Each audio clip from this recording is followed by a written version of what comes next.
Bismillahirrahmanirrahim. Assalamualaikum warahmatullahi wabarakatuh. Selamat pagi, siang, sore, malam, tergantung teman-teman menyaksikannya.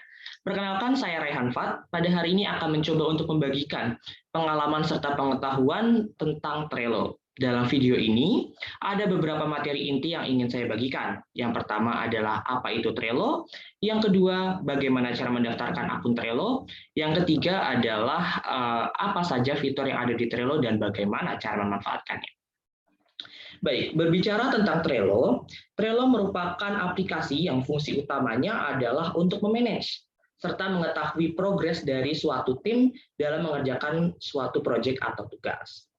Nah, bagaimana cara menggunakannya? Tadi saya sudah sempat melakukan pencarian di Play Store, itu Trello ada aplikasinya, dan juga hari ini saya akan menggunakan situs web dari Trello, yaitu trello.com. Sebentar. Baik, di sini kita akan membuka Trello melalui situs web.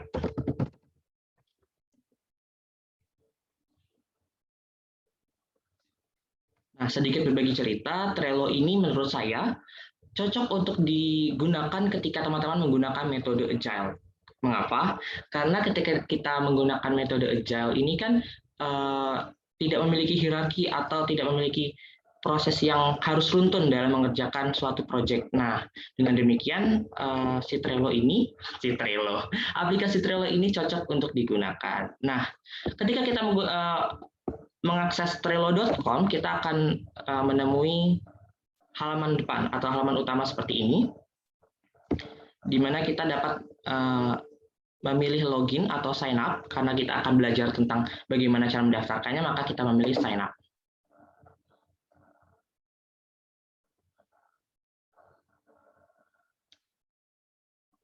Nah, ini adalah beberapa pilihan cara untuk melakukan pendaftaran untuk akun Trello. Di sini ada continue with Google, continue with Microsoft, continue with Apple, and continue with Slack. Di sini saya menganjurkan untuk menggunakan continue with Google daripada menggunakan enter email langsung. Karena ketika kita menggunakan continue with Google ini akan langsung terhubung ketika kita mengkliknya. Sebentar.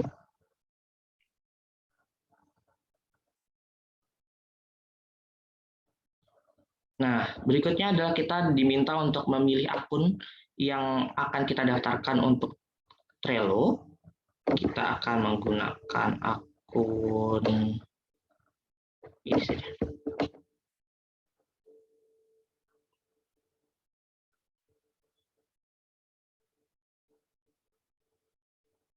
Nah, di sini kita akan pilih akunnya.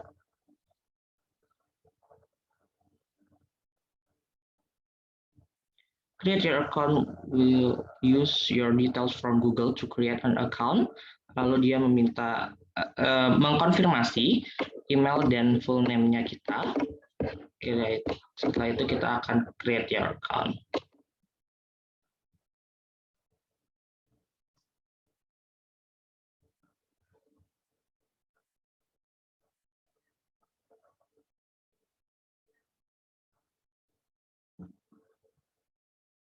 Baik.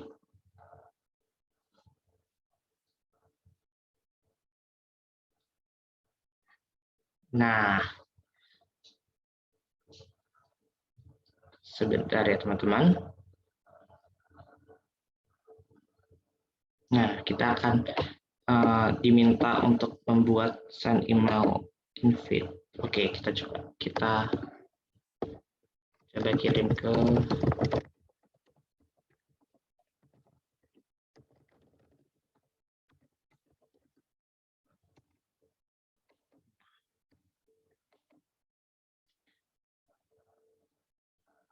baik. Ini mereka memberikan pilihan untuk menggunakan Trello Premium. Hari ini saya skip terlebih dahulu ya teman-teman. Let's go. Jadi akun kita sudah dapat digunakan. Nah, untuk mensimulasikan bagaimana cara menggunakan Trello dan juga fitur apa saja yang ada di Trello, saya akan menggunakan akun Esa Unggul saya sebentar.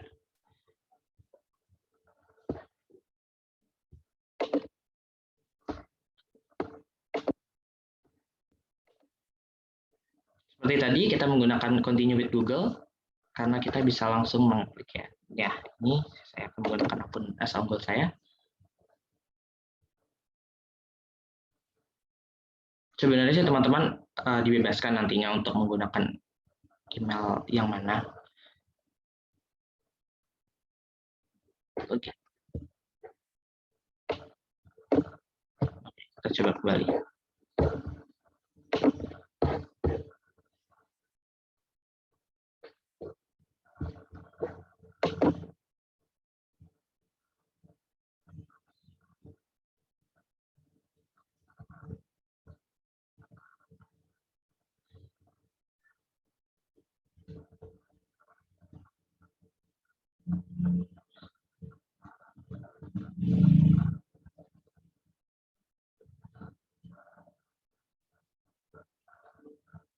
Baik, kita sudah terhubung dengan akun Google saya karena tadi di akun yang baru saya buat itu belum memiliki kelas yang akan saya coba.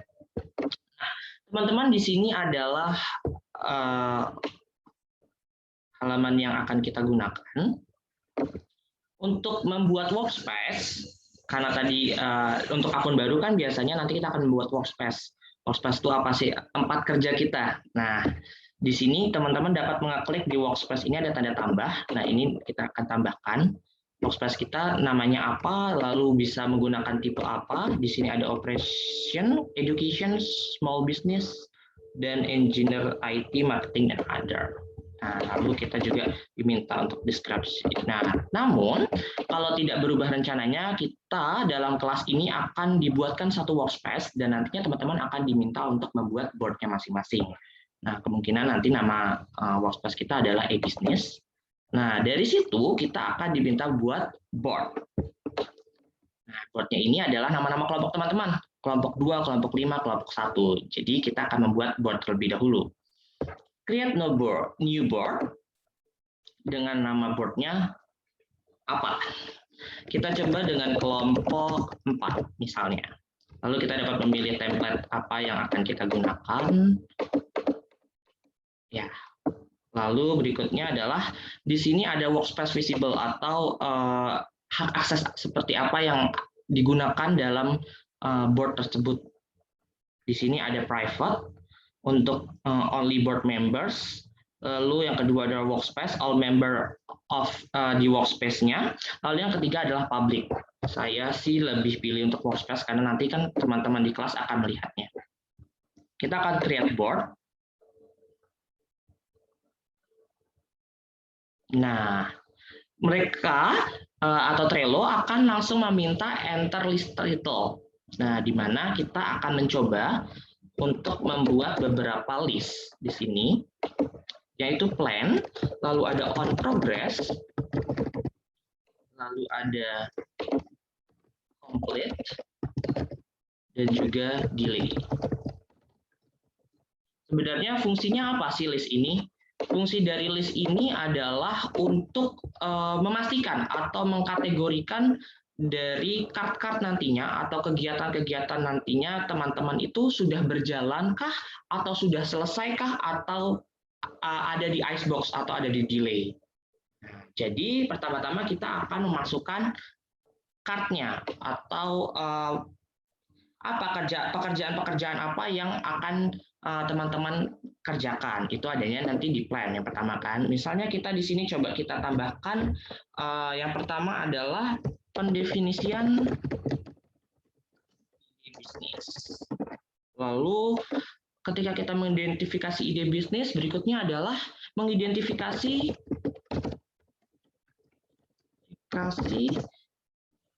sebaiknya ketika kita menggunakan kata kerja semua. Jadi kita akan menggunakan pengidentifikasian.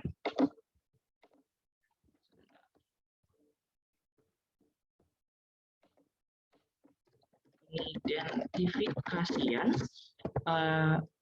customer-nya, marketnya. Baik, di sini. Berikutnya ada apa lagi? Bisa juga kita mengerjakan analisis, nanti akan digunakan analisis work system. Lalu juga digunakan analisis bisnis model Canvas. Nah, di sini kita rancang terlebih dahulu apa-apa saja hal yang ingin kita gunakan akan kita lakukan dalam proyek tersebut. Lalu berikutnya ketika kita setelah kita mengidentifikasi kart-kart yang akan kita gunakan, teman-teman dapat menambahkan fitur-fitur lainnya. Misalnya, member yang akan bekerja dalam kart ini. Nah, hal ini juga memudahkan nih untuk para ketua kelompok untuk menentukan siapa saja yang akan bekerja dalam setiap kartnya. Karena rules dalam kelas ini adalah setiap kart memiliki satu orang yang mengerjakan. Jadi wajib diperhatikan ya teman-teman, setiap orang wajib berkontribusi minimal dalam satu kart. Nah, di sini coba saya masukkan Alfian Teddy. Jadi Alfian Teddy akan bertugas dalam mengidentifikasi ide bisnis.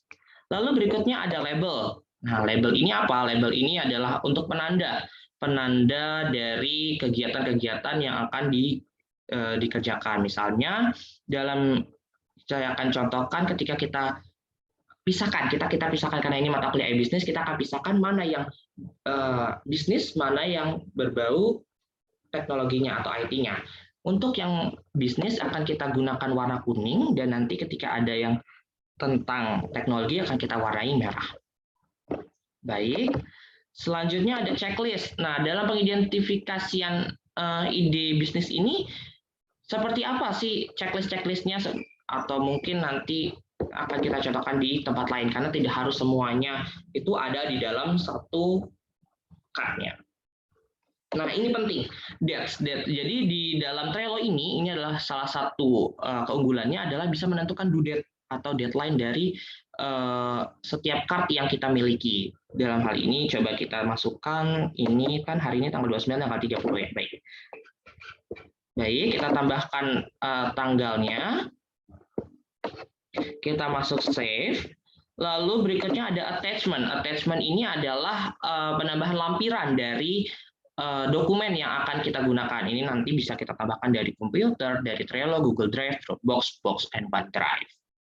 Baik, berikutnya adalah kita selesaikan terlebih dahulu seperti yang sudah saya katakan tadi, mengidentifikasi market customer. Oke, kita masukkan.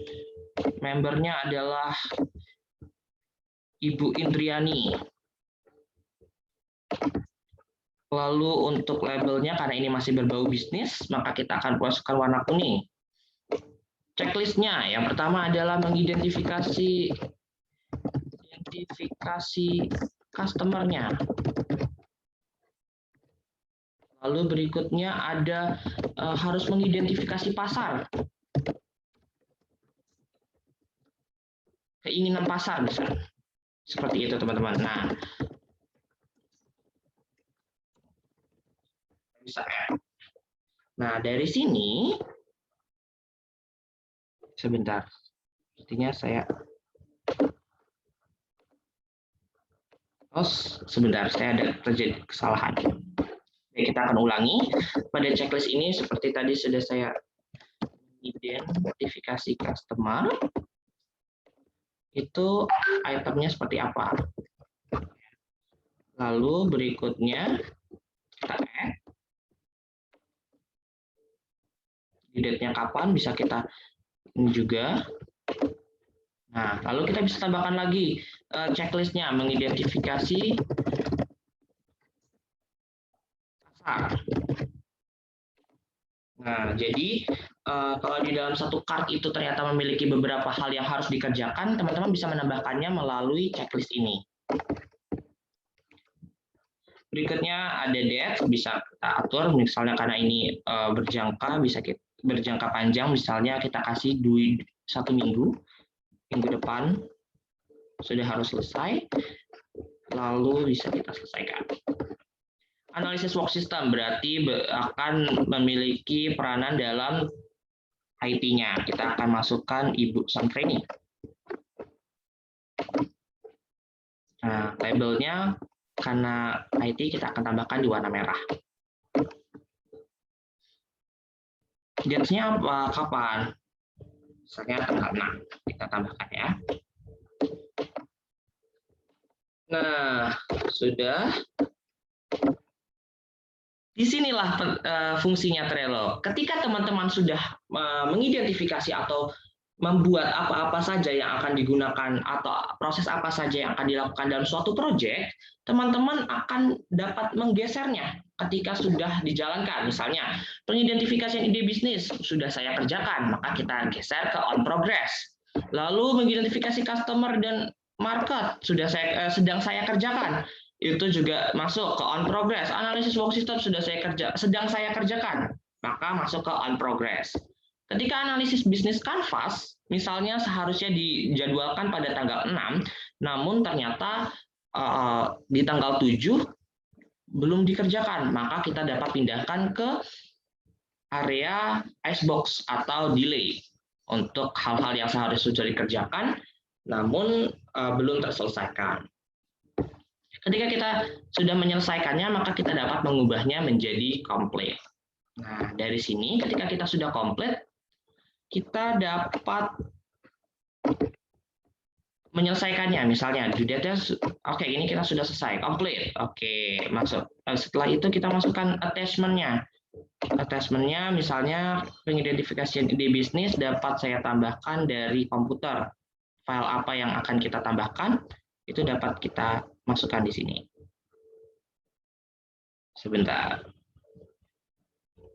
Misalnya kita masukkan tugas 2 individu. Karena itu adanya di tugas 2 misalnya. Nah, file ini akan terupload di Trello-nya. Nanti teman-teman dapat bisa melihat. Nah, di sini ada activity. Activity ini apa fungsinya? Activity ini adalah ruang diskusi dari suatu card. Misalnya, saya akan mengetek Alfian Teddy. Jadi, mohon dicek kembali dokumen tugas 2. Nah, nanti Alfian Teddy dapat mendapatkan notifikasi dari saya yang ada di card tersebut. Seperti itu. Seperti yang tadi misalnya di pengidentifikasian customer, tadi kita ada menggunakan checklist. Nah, mengidentifikasi customer, udah. Oke.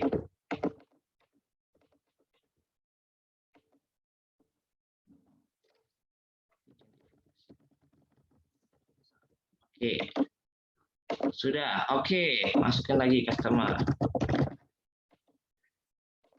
Oke, masukin. Oke, selesai.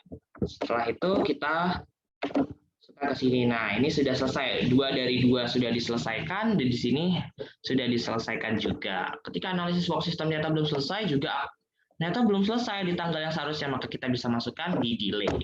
Nah, dari sini, ketika kita memiliki satu kelompok, misalnya 5 orang, nah kita dapat melihat nih, siapa sih yang berperan dalam misalnya di card identifikasi ide bisnis siapa, lalu identifikasi customer siapa, dan juga ketika kita misalnya saya memiliki job desk untuk mengidentifikasi ide bisnis, dan ternyata analisis bisnis kanvas yang seharusnya dikerjakan teman saya ini belum terselesaikan. Nah, saya sebagai ketua kelompok dapat mengubah lagi siapa yang bisa menanggulanginya seperti itu. Jadi teman-teman bisa terstruktur pekerjaannya, tidak ada yang terlewatkan seperti itu.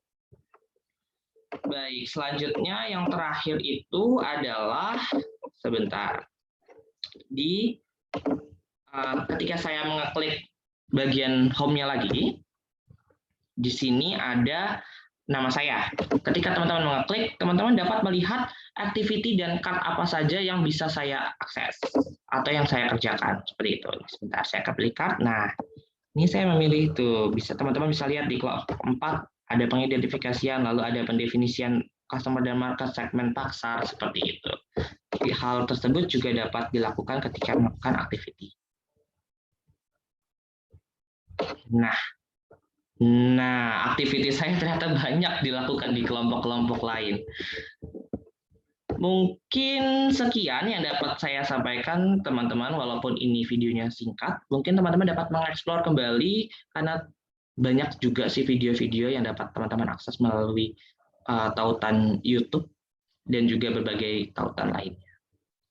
Don't forget to explore your knowledge. Saya Rehan Fat, terima kasih.